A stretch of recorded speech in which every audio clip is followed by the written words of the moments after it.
에레미야 애가는 아주 굉장한 문학적 기술을 동반한 너무나 아름다운 시인데 내용 자체가 슬프죠. 아픈 시인데 아름다운 것과 아픈 것이 어떨 때 보면 좀 비슷하게 가는 것 같아요. 너무너무 문학적으로 뛰어난 이 우리에게 주어진 5장의 이 글이 오늘 특별히 우리 마음에 어떤 은혜를 또 주시는지 함께 기대하며 봤으면 좋겠습니다. 저는 오늘 말씀 제목을 고통의 렌즈를 통하여 보이는 것이라고 잡았는데요. 고통에 대해서 이야기를 하려고 그래요. 제가 이럴 때마다 좀 조심스럽긴 합니다. 고통 얘기를 하면 이미 고통스러운 분들이 얼마나 더 고통스러울까. 그래서 혹시라도 이 메시지가 그냥 어차피 아픈 데를 더 후비는 그런 메시지가 아니었으면 좋겠다. 그러나 고통에 또 우리 나름대로 말씀을 통하여 받을 은혜가 분명히 있기 때문에 이 고통이라는 렌즈를 우리가 끼었을 때 뭐가 우리에게 보이는지 한번 확인해 보는 그런 시간이 됐으면 좋겠어요.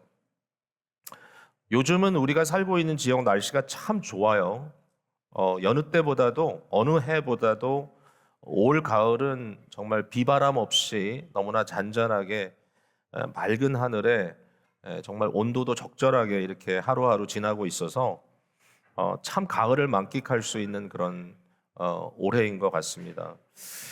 비가 넘어오지 않아서 좀 가뭄이 들었다라는 고민은 있지만 그래도 보통 단풍이 들다가 좀 센 바람이 불고 비가 내리면 단풍이 일찍 떨어져서 좀 아쉬운데 올해는 아마 포캐스트도 괜찮은 것 같아요. 앞으로도 그래서 좋은 가을 계절을 저희가 만끽하고 있다라고 생각을 합니다. 저희는 이렇게 좋은 시즌을 보내고 있는데 올해따라 플로리다를 중심으로 해서 남쪽 지역에 좀 굉장히 거대한 허리케인들이 지나갔었습니다.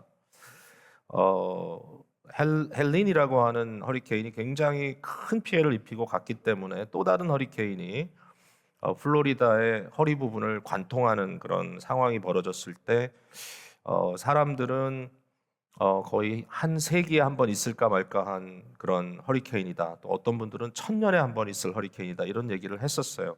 마침 그때 저희 예수마을 분들과 함께 여행을 하고 있던 그 시간이어서 제가 그 도중에 이렇게 참 너무 걱정스러운 일이 벌어지고 있기 때문에 좀 같이 기도하자. 그래서 같이 제가 기도를 인도하고 그 일을 위해서 하나님께서 은혜 주시기를 좀 돌보시기를 위해서 기도했는데 어, 그 이후에 이제 밖에 나가서 걸을 때 몇 분이 저에게 이런 말씀을 하셨어요. 우리가 살고 있는 지역은 자연재해가 없어서 참 감사하다. 근데 사실 그 동의할 수밖에 없죠, 그죠? 예. 그러니까 이 재해가 많은 지역에 살고 있는 분들은 항상 그 재해에 대한 두려움이 있을 거고, 또 언제 어떻게 우리가 뭐 피해를 입을 수 있다라고 하는 그런 고민이 있을 텐데, 비교적 저희들이 살고 있는 지역은 좀 날씨가 원만합니다. 뭐 가끔은 강풍이 불어서 나무가 쓰러지기도 하고, 또 비가 좀 크게 와서 베이스멘트가 이렇게 플러드 될 때도 있지만 그거는 뭐 항상 있는 일은 아니고 가끔 있는 일이기 때문에 견딜만 하다라고 이제 얘기를 하거든요. 제가 왜 이런 말씀을 드리냐면은 오늘 고난이라는 주제를 우리가 다룰 때 여러분이 고난을 어떻게 경험하고 있는지가 좀 궁금해서 그래요. 혹시라도 이 자리에 계신 분들 중에 고난이라는 것, 이 고통이라는 것은 나에게 일상적인 것이다. 컨스텐하다. 나는 항상 고통 가운데 있는데 가끔 하나님께서 내게 그 고통을 잊을 만한 그러한 릴리프를 주시더라. 그렇게 생각하는 분들이 혹 계시는지 모르겠고, 반면에 고통이라는 것은 나는 이렇게 지금 크게 문제되지 않는다. 나는 일상적으로 상당히 평탄하게 사는 것 같다가, 물론 가끔은 어려운 일들이 닥치기도 하지만, 그것은 또 이렇게 지나갈 것이다 생각하고, 대체적으로 편안하게 견디고 있다라고 생각하는 분도 계실지 모르겠어요. 저는 제 자신에 대해서 고민 많이 해봤어요. 고난이란 것이 나에게 어떤 의미인가? 예. 제가 이렇게 질문을 던지는 이유는 그냥 이게 고난이라는 주제가 오늘은 꽝이네. 나는 상관없는 메시지네. 이렇게 느끼실 분이 계실지도 모르겠고 또 어떤 분들에게 또 오늘 왜 그 얘기를 또 하나 그렇지 않아도 아파 죽겠는데 이런 분도 계실 것 같아서 어떻게 하면 우리가 좀 눈높이를 비슷하게 맞춰볼까 좀 이런 고민하다가 이제 이런 말씀을 드리는 거예요. 만약의 경우에 이 고난이라는 것이 그렇게 대수롭지 않게 여겨지시는 분들이 계신다면 저는 그것이 당연하다고 생각 안 하셨으면 좋겠다라는 그런 마음이에요. 솔직히 당연하지 않아요. 뭐 여러 가지 개별적인 고난도 그렇지만 이제 인류의 역사를 놓고 보더라도 우리가 살고 있는 시대 자체가 굉장히 독특해요. 물론 뭐 기술이 발달됐기 때문이다라고 말할 수 있지만 굉장히 똑똑한 사람들이 똑똑한 일들을 많이 하고 있었던 불과 얼마 되지 않는 과거에도 오늘같이 아주 효과적인 진통제를 통해서 조금만 아파도 진통제 먹고 이렇게 견뎌내는 그런 일은 없었어요. 그게 그렇게 오래된 게 아니죠. 여러분 수술할 때 마취라고 하는 것을 아주 효과적으로 함으로써 뭐 수술이 끝난 다음에 오는 통증은 어쩔 수 없지만 그래도 역시 진통제가 있긴 하지만요. 그러나 내 몸을 찢고 내 몸의 장기를 만지고 뭐 심지어는 부러진 다리가 있으면 그것을 다시 뭐 어떻게 해서 이어서 뭐 거기다가 나사를 받기도 하고 이런 여러 가지 말로 할 수 없는 만약에 그것이 그냥 그대로 진행이 됐다면 그 고통을 도저히 참을 수 없는 일들이 오늘날은 이 마취를 통해서 사실은 고통 없는 상태에서 지나가죠. 대부분 잠든 상태에서 이제 됩니다. 그래서 깨나기 전까지는 뭐 그것이 그 자체가 그렇게 고통스럽게 여겨지지 않고 나중에 이제 견뎌내야 되는 것이지만 그래서 이와 같은 이 효과적으로 마취를 한다는 것이 그렇게 오래된 일이 아니라는 거죠. 여러분 치과를 갔는데 그 충치가 있어가지고 주리를 하는데 그 주리를 하는데 아무런 마취를 하지 않고 한다고 한번 생각해 보세요. 근데 마취를 하고 주리를 하는 게 그렇게 오래 안 됐다는 거예요. 그러니까 과거에는 그리 오래되지 않은 과거에는 사실은 이런 뭐 병이 든다든지 뭐 수술을 해야 되는지 하면 그 자체가 너무나 큰 공포일 수밖에 없는 그런 시대가 엊그제였다는 겁니다. 오늘은 안 그렇죠. 비교적. 요새 젊은 우리 자매들 중에 아마도 에피더럴을 안 맞고 아기를 낳는 분들은 거의 없을 것 같아요. 저희 아내도 무슨 생각을 했는지 첫 두 아이는 생으로 나가지고 고생을 많이 했는데 셋째는 에피더럴을 맞았는데 저야 뭐 옆에 이제 같이 있어주는 거지만 아무래도 막 너무 고통스러워하면 옆에서 가만히 있을 수가 없잖아요. 근데 세 번째를 낳을 때는 옆에서 제가 많이 잠을 잤던 기억이 납니다. 진통을 하는데, 그러니까 좀 확실히 다르구나. 그러니까 이제 시대가 굉장히 달라서 우리 생각에는 이 통증이라는 게 뭐 있을 수도 있고 없을 수도 있다. 그러나 조금 전만 뒤로 돌아가도 사람들은 굉장히 큰 공포 속에 살고 있었다라는 것이죠. 모든 게 굉장히 가까이 있었어요, 통증이. 자, 이런 어떤 육체의 고통이 아니라 할지라도요. 제가 좋아하는 시 있죠? 시편 107편. 뭐 제가 반복해서 말씀을 드립니다마는 인생의 보편적인 고난의 문제를 설명하잖아요. 네, 첫 번째는 인생이란 마치 아주 메마른 광야를 지나가면서 내 영혼에 내 마음에 도저히 만족되지 못하는 그 상태, 목마름과 배고픔이 끊임없이 나를 괴롭히는 상태. 그러니까 모든 사람들의 마음속에 이런 꽉 찌르는 우리의 심령을 찌르는 고통이 있다는 것이죠. 그 다음에 노동의 고통을 얘기하죠. 먹고 살기 위해서 역시 이제 과거로 돌아가자면 이것이 훨씬 더 심각하지 않았겠어요. 더군다나 좀 권력이라든지 힘이 있는 사람이 아니라 말 그대로 노동을 해야만 하는 그런 계층이었다면 새벽부터 밤늦게까지 매일 그것도 하루도 쉬지 못하고 끝없는 노동에 시달리며 출구 없는 삶, 감옥같이 완전히 매여서 살아가는 아무리 수고를 해도 끝이 안 나는 이제 이러한 삶을 살았을 것이고 또 하나는 살다 보니까 병이 자꾸 들어. 오늘은 뭐 나름대로 항생제도 있고 또 심지어는 몸에 이런 이뮨 시스템을 부스트하는 약들도 있어가지고 서플리멘트도 먹고 하지만 그런 것이 쉽지 않았던 시대, 병균에 노출되기가 너무 쉬웠던 시대에는 너무나 많은 사람들이 지금도 그렇지만 또 병들어 하다가 결국은 죽음의 문턱까지 가서 마지막 고통 중에 인생을 마쳐야 하는 일. 사실 여기까지만 해도 좀 철학적으로 제가 설명을 하고 좀 나름대로 소화를 할 수 있는데 이제 마지막 거는 사실 저도 대책이 없어요. 뭐냐면 예측하지 못했던 인생의 폭풍이 닥치는 일. 그러니까 전혀 생각지 않았던 사건이 터지고 그래서 하루아침에 자기에게 너무나 귀한 것, 너무 귀한 사람을 잃어버리는 그런 일들. 그러니까 이런 폭풍이라는 것, 여기에서 오는 이 anxiety 말이죠. 그러니까 이러한 것들이 인생의 기본적인 상태다라고 시편 107편이 얘기한 것처럼 사실은 조금만 생각해 보면 우리의 인생은 어렵다. 그렇다면 이 고통이라는 것은 과연 어떻게 우리가 해야 될 것인가? 이런 질문이 나오지 않겠어요? 에레미야 애가를 쓰고 있는 에레미야에게 지금 이 고통의 문제는 구약 이스라엘의 문제죠. 구약 유다 백성들의 문제입니다.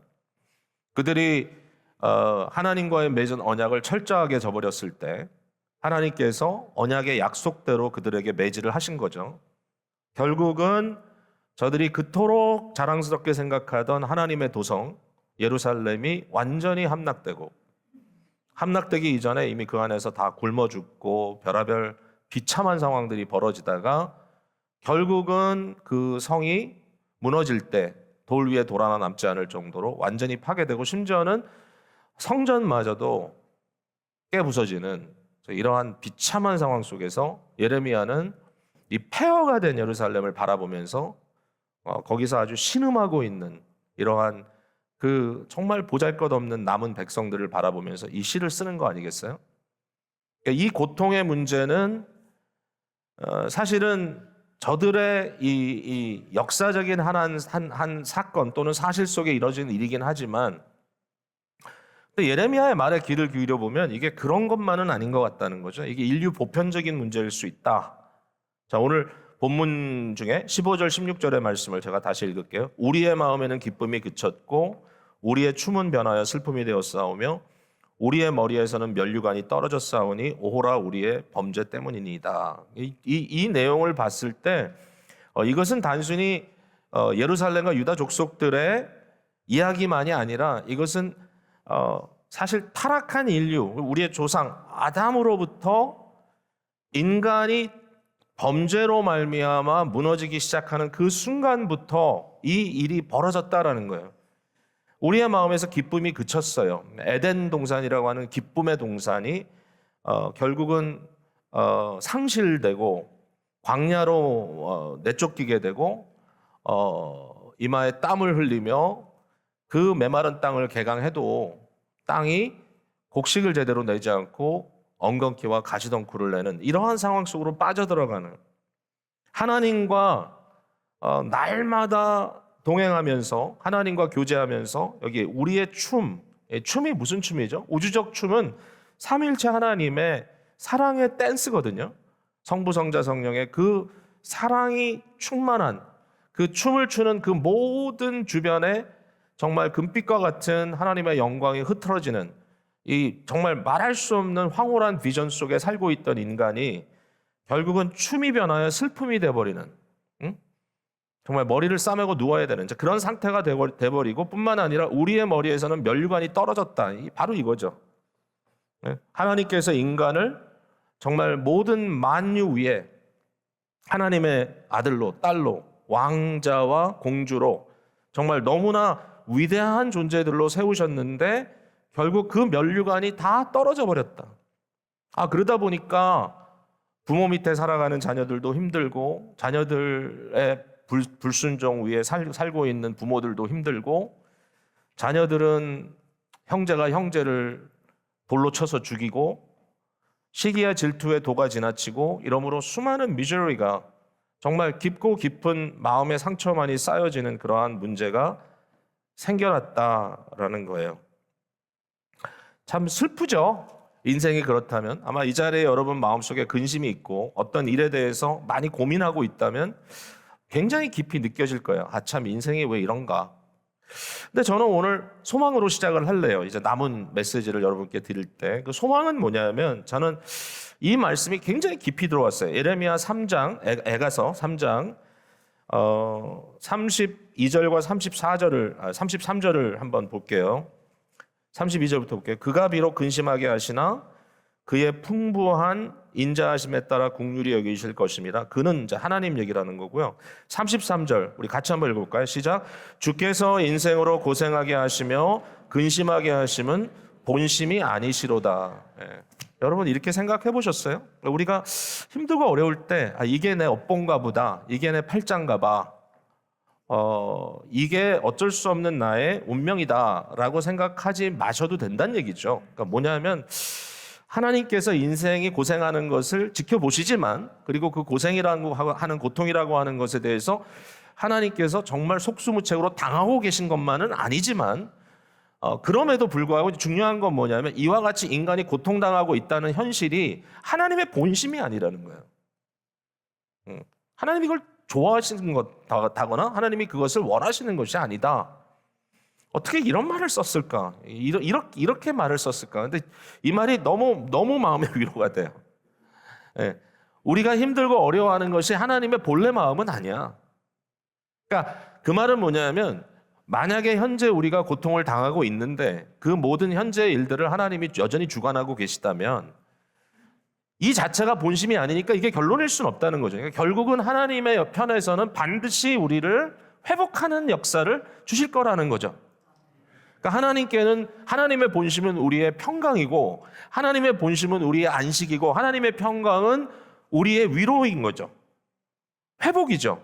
이게 하나님의 본심이다라고 하는 것을 마음속에 깊이 생각해 보면 정말 구원의 기쁨이 있는 것이고 슬픔이 변하여 삼위일체 하나님의 춤에 다시 초대받고 결과적으로 우리에게 생명의 면류관이 주어질 것이 우리가 충분히 기대해 봄직한 일이다라고 하는 거예요.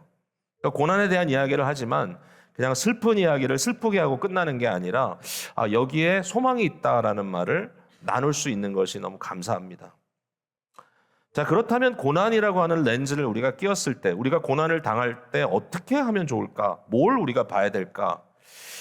간단하게 두 가지만 얘기 드리려고 그래요. 첫 번째는 뭐냐면 이게 이제 에레미야 애가에 쭉 퍼져 있는 내용이라고 생각하는데 고난을 통할 때 고난의 렌즈를 낄 때 우리 자신의 참 모습이 보인다라는 거예요.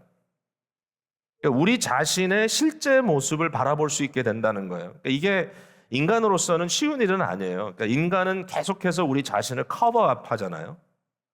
인간은 옷을 입는 존재예요. 그리고 인간이 타락했을 때 벌거벗었다는 것을 깨달은 순간부터 나뭇잎을 엮어가지고 옷을 입었는데 이제 결국은 하나님께서 가죽옷을 입힘으로써 어떤 피 흘림을 통하여 우리를 가려주신다라고 하는 굉장히 이 종말적인 메시지를 우리에게 주셨지만 그 이후로 인간은 끊임없이 자기를 가리는 존재란 말이죠. 그러니까 부끄러워하고 창피해하고 어떻게 해서든지 내 자신의 참 모습보다는 내가 보여주고 싶은 모습을 사람들에게 보이고 싶은 그런 삶을 살아가는 거죠. 이게 심지어는 교회 공동체 안에서도 뭐 엄밀히 따지면 우리 문화 자체가 그러다 보니까 이 체면 문화라는 게 있다 보니까 비슷한 것 같아요.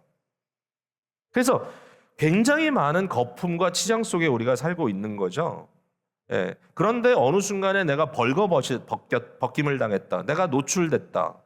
그러니까 우리가 예수님의 십자가 사건을 생각할 때 십자가에 못 박히는 것, 그 고통만 생각하는 게 아니라 모든 대중 앞에서 정말 시로라기 하나 걸쳐 입지 않고 빨개 벗겨졌다는 것만 생각해도 우리는 너무 끔찍한 거예요. 그 모습 그대로 보여진다? 이게 너무 어려워요. 화장하지 않은 생얼로 드러난다? 그것도 너무 무서워요. 어떤 경우에는. 이게 이제 단순히 뭐 실제 화장을 얘기한다기보다는 우리의 삶 자체를 의미하는 거죠. 뭔가를 치장하는 것. 이 거품 속에 오래 살다 보면 어떤 결론이 생기냐면 그게 난 줄 알아요. 그러니까 나의 성공, 계속 이어지는 어떤 성공가도 위해서 나는 이런 존재인가 보다. 나는 이 정도는 되나 보다. 나는 이만하니까 그래도 살만한가 보다. 나 사람들 앞에서 그래도 큰 소리 한번 쳐야지. 내가 여기서는 한번 큰 소리 칠만하지. 이렇게 살았는데 이 고통과 고난의 문제가 내게 닥쳤을 때 그것들을 벗겨내기 시작한다는 거죠. 그러니까 이게 이렇게도 표현할 수 있을 것 같아요. 어떤 이제 내가 요런 단계에 지금 서 있어요. 여기 단계에 서 있는데 갑자기 나를 지탱하고 있던 이것이 무너지면서 내가 밑으로 빠져 떨어져요. 그러면 빠져 떨어졌을 때 이 지탱하던 것이 없어지는 순간에 무엇을 발견하게 되냐면은 나의 약함과 나의 취약한 것들이 드러나기 시작하는 거죠. 아, 이게 나구나. 여기 뭐가 있었구나. 이것을 이제 보게 된다는 거죠. 그것을 솔직하게 있는 그대로 볼 수 있는 것은 굉장한 믿음이라고 생각해요, 사실은. 많은 경우에 사람들은 여전히 자기를 인정하지 않고 부인할 때가 많아요. 아, 아니야, 난 그럴 리가 없어. 근데 봐야죠. 겸손이라고 하는 것이 뭐냐라고 했을 때 저는 이게 참 마음에 와서 닿는데, 겸손은 자기 자신을 낮추어 생각하는 게 겸손이 아니에요. 그러니까 자꾸 뭐 내려놓는다, 낮아진다 그러는데 그것도 교만한 거예요. 왜냐하면 내려놓을 게 있으니까 내려놓고 낮아질 게 있으니까 낮아지는 거잖아요, 여전히. 근데 겸손이라는 것은 낮아지는 것이 아니라 나의 솔직한 모습을 보는 것이다. 내 모습 그대로 나를 발견하고 그것을 인정하는 것이 겸손이다. 나는 이거 아니야. 난 절대로 이럴 수가 없어. 그럴 땐 겸손한 거 아니에요. 겸손이라는 것 자체는 내가 떨어져 있는 그 상태에서, 벗겨진 상태에서 내 자신을 보고, 아, 이게 나구나. 나는 이렇게 약하구나. 한마디로 얘기해서 은혜가 없이는 살 수 없는 존재구나. 이게 깨달아지는 거죠. 이번에 제가 달라스 갔었잖아요. 지난 주말에 달라스에 있는 교회에서 이제 주말에 설교를 하는데, 금요일 첫 집회에 얼마나 반가운 얼굴을 봤는지 우리 기리범 장로님 부부가 거기 계시더라고요. 달라스로 이사 가신 건 알았지만 그 교회 나오신다는 걸 깜빡 잊고 있었어요. 그 교회 나가셔요. 두 분을 뵀는데 뭐 짧게 얘기를 하자면 장로님이 조금 이렇게 좀 허리가 불편해 보이셔서 많이들 아프셨다는 얘기를 하시더라고요. 그래서 왜 그렇게 되셨냐 그랬더니 이 다락에 올라가서 이제 뭐 좀 일을 보시다가, 다락에 올라가서 일을 하다가 집이 어떻게 된 집인지, 그 바닥이 이렇게 견고하게 된 바닥이 아니라 이렇게 소프트 스팟이 있었던 모양이에요. 그래가지고 어떤 곳에 딱 짚었는데 이 소프트한 이 커버가 무너지면서 부셔지면서 아래로 추락한 거예요. 그래서 이제 옆에 빔이 없는 데를 이제 짚은 거죠. 그래서 이제 아마 리플렉스가 있어가지고 뭘 이제 붙들긴 했지만 뭐 9feet 떨어질 뻔했다 그러시는데, 만약에 조금이라도 뭐 이렇게 몸의 자세가 흐트러졌다든지 빔에 머리를 쳤다든지 그러면 정말 큰 일을 당하실 뻔. 근데 허리를 많이 다치셨다고 그렇게 얘기를 하셔. 그 이미지가 저한테 굉장히 아주 깊이 들어왔어요. 아, 사람이 고통이라는 순간에 이와 같이 밑창이 빠지는 것 같은 그러한 뭔가 나를 붙들었던 것, 내가 안전하게 생각했던 그것이 하루아침에 무너지는 것 같은 느낌이겠구나. 그렇잖아요, 사실. 그걸 느끼잖아요. 네? 근데 그 순간에 우리가 내 자리에 와서 보면, 아, 내가 이런 존재구나. 어떨 때는 얼마나 더 추락을 해야 되는 거야? 이럴 때가 있죠. 추락했는데도 아직도 떨어지는 것 같아. 어디까지 떨어지는 거예요? 근데 은혜는 뭐냐면은, 제가 보니까 은혜는 그 순간에 내 자신을 받아들이고 겸손이라고 하는 내 내면적인 컨디션 속으로 내 관심이 가는 거라고 생각해요. 그러니까 이 고통이 내게 주는 것은 연단이고, 연단을 통하여 나는 성품이라고 하는, 인격이라고 하는 것이 형성되는데, 이제 이것은 내 내면적인 것인데, 절대로 끊임없는 외형적인 성공 속에는 내면을 들여다볼 여유나 시간이 없어요.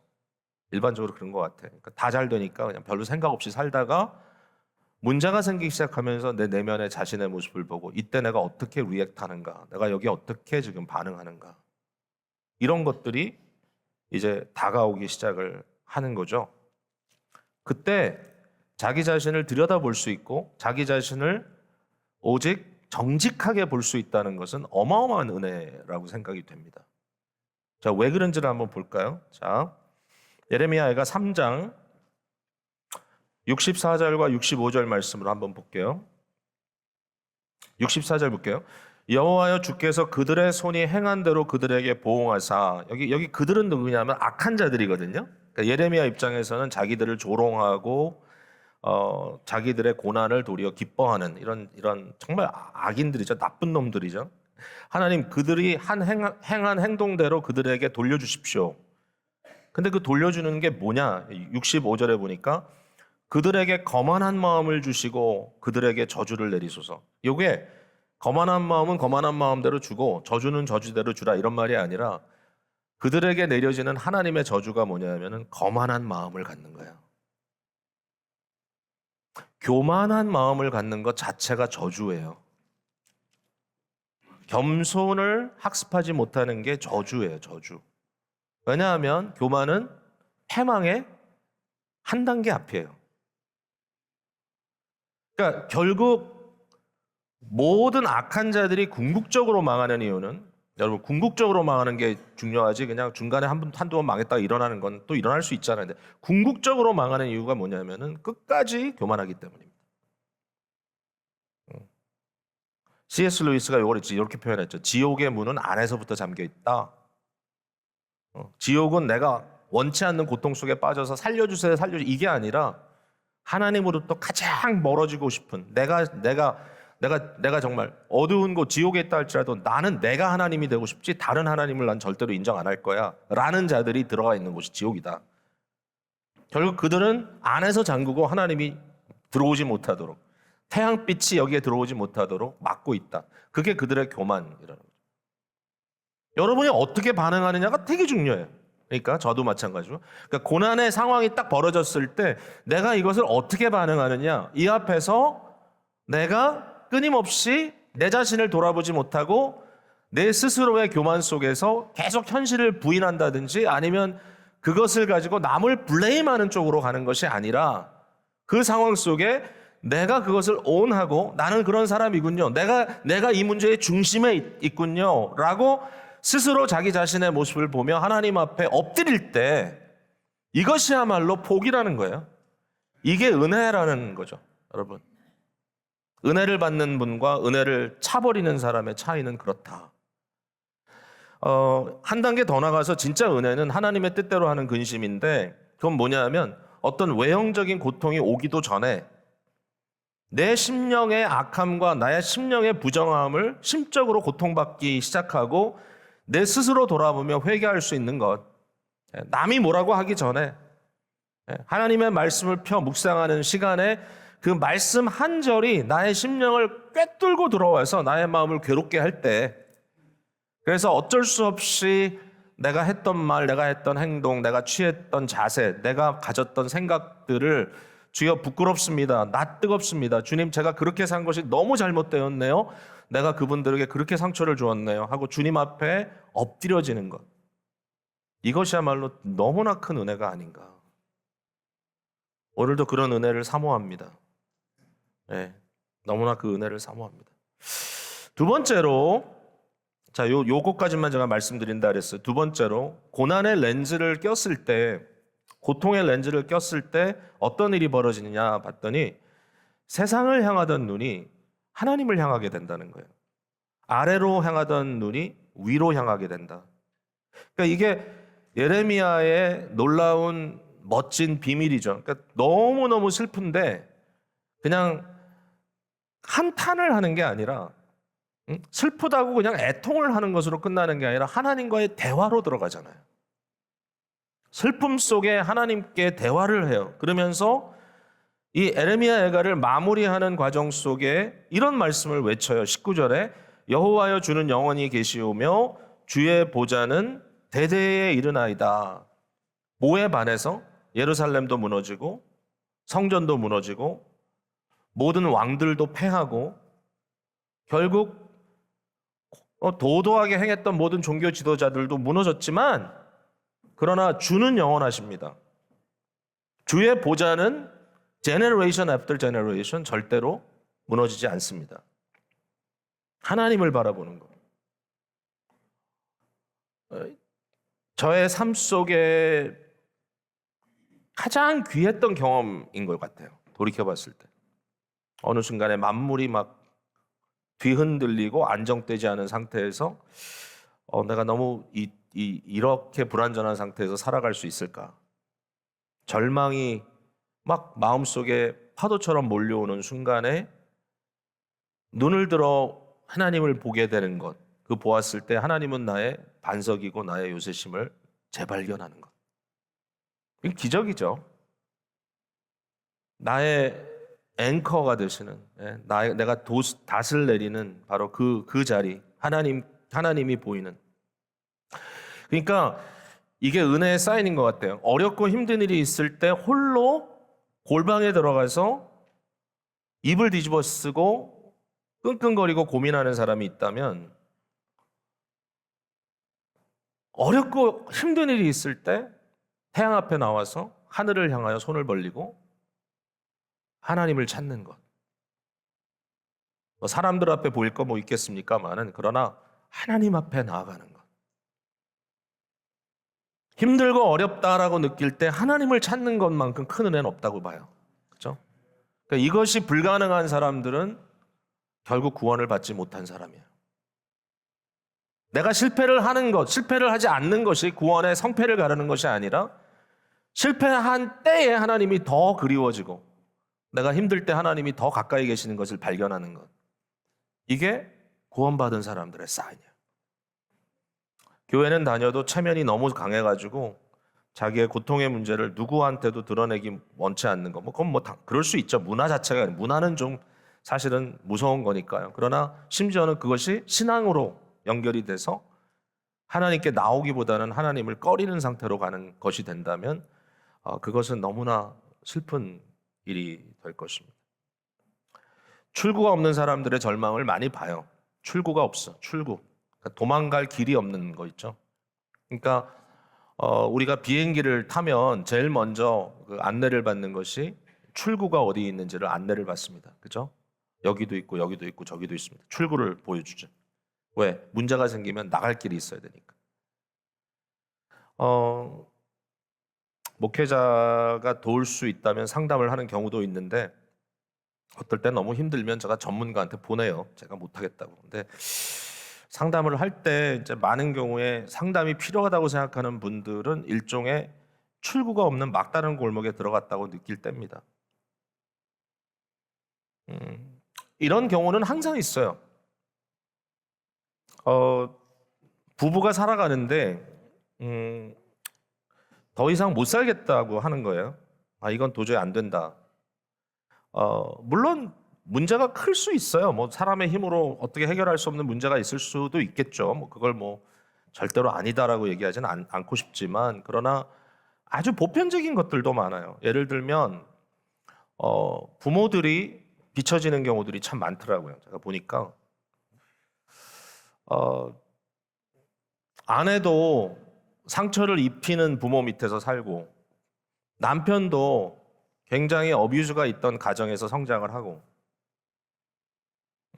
저들은 개인주의적인 사회 속에서 나는 한 개인이기 때문에 개인과 개인이 만나서 아무 문제가 없을 거라고 생각을 했는데, 이러한 히스토리를 너무나 잘 알고 있는 그러한 상황 속에서 갑자기 서로를 바라보면서 네 얼굴에 네 엄마가 보이고 네 얼굴에 네 아빠가 보인다라고 생각하면서 서로를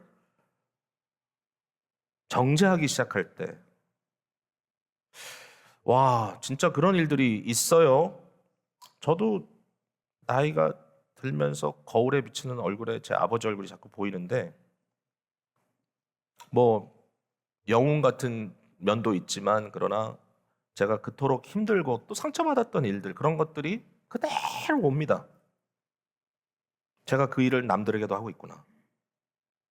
이런 느낌이죠. 그러니까 사람은 아무리 우리가 피하려고 그래도 마치 하나의 물줄기 같아가지고 많은 물줄기들이 여기저기서 와가지고 나한테 합쳐져서 강을 이루어 가고 있어. 나라는 존재를 나는 아니야라고 아무리 나는 아무도 나한테 도와준 적이 없는, 나는 호수 같은 존재야. 아니죠.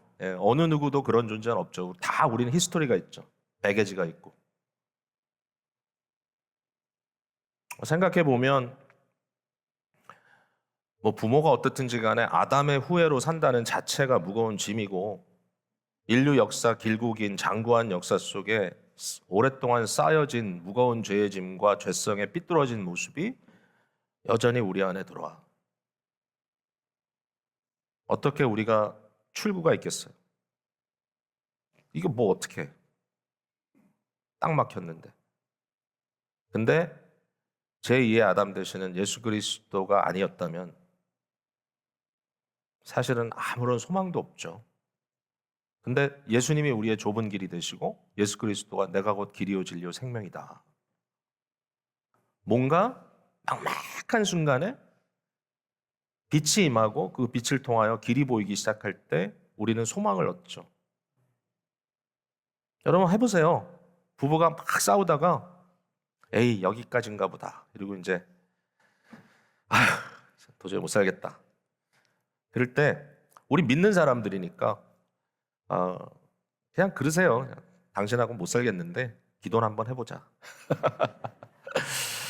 네, 둘이 같이 마주 앉아서 손 붙들고 기도하세요. 마음대로 기도하세요. 어떻게? 주여 저는 이 여자를 미워합니다. 마음대로 기도하세요. 상처가 너무 되지 않을 범위 안에서. 우리는 도저히 못 살겠습니다. 제가 도저히 참을 능력도 없고 저도 인격이 여기밖에 안 됩니다. 하나님 어떻게 하면 좋겠습니까? 참 이상해요. 기도하면 마음을 녹여주세요. 또 출발해요. 또 가요. 또 한번 가보자. 그렇게 오신 분들이 많으시죠? 예수 그리스도의 복음이 모든 사람들의 마음속에 있는 불안과 절망과 고통으로부터 해결해 줄 수 있는 유일한 복음인 것입니다. 말씀을 맺겠습니다. 제가 고난의 문제를 방정식 풀듯이 쉽게 풀어서는 안 된다는 걸 알고 있습니다.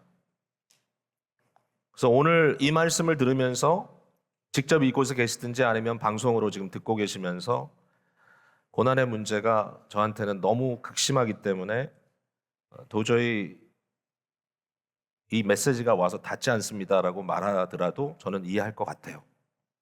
이해할 것 같아요. 그런데 그렇게 생각하는 분들의 생각이 예레미야의 마음과 크게 멀지 않다는 말씀을 드리고 싶습니다. 20절에 주께서 어찌하여 우리를 영원히 잊으셨으며 우리를 이같이 오래 버리시나이까. 하나님이 완전히 잊어버린 것 같죠? 하나님이 완전히 버리신 것 같죠? 22절에 주께서 우리를 아주 버리셨사오며 우리에게 진노하심이 참으로 크시니이다. 이것은 신학적으로 옳은 말은 아니지만 경험적으로는 맞는 말이에요. 예레미야의 현재 상태에서. 이런 마음을 갖고 계시는, 내가 지금은 아무런 소망도 누구의 도움도 느껴지지 않는다라고 하신다면 제가 이 상황에서도 여러분께 드릴 수 있는 유일한 답은 예수님밖에 없는 것 같아요. 예수님께서 십자가에 달리셔서 외치셨습니다. 나의 하나님, 나의 하나님, 어찌하여 나를 버리셨나이까? 하나님 왜 나를 버리셨습니까? 이것은 예수님만의 말씀 아니고요. 시편 22편 1절에 나오는 다윗의 절규였고 이와 같은 절규는 시편 곳곳에 등장합니다. 물론 에레미야 애가서에 등장하고. 인류 어느 누구도 나의 하나님 나의 하나님 어찌하여 나를 버리셨나이까라는 말에 뒤를 이어갈 수 있는 능력이 없었지만 그리스도 예수 사건이 역사적인 사건으로 위대한 것은 예수님은 십자가에서 그 말씀을 하시고 죽고 끝난 것이 아니라 부활하셨다고 하는 사실입니다. 역사적 사건으로서의 죽으심과 부활하심. 복음은 그런 겁니다. 우리 인생은 막다른 골목이 아니라 막다른 골목처럼 보일지라도 십자가처럼 보일지라도 그 순간 나는 죽어 없어지는 것 같이 보일지라도 여기까지인가 보다라고 절망이 찾아온다 할지라도 예수님은 사흘 후에 부활하셨습니다. 우리에게는 무덤에서의 사흘 동안의 기다림은 있을 수 있어요. 예레미야는 말합니다. 사람이 여호와의 구원을 바라고 잠잠히 기다림이 좋도다. 기다리는 자에게나 구하는 영혼들에게 여호와는 선하시도다. 오늘도 그리스도 예수의 복음을 유일한 소망으로 붙들고 하나님의 나라의 온전한 회복을 기대하며 우리에게 주어진 삶의 숙제들을 믿음으로 풀어가시는 귀한 주의 교우들 되시기를 간절히 바랍니다.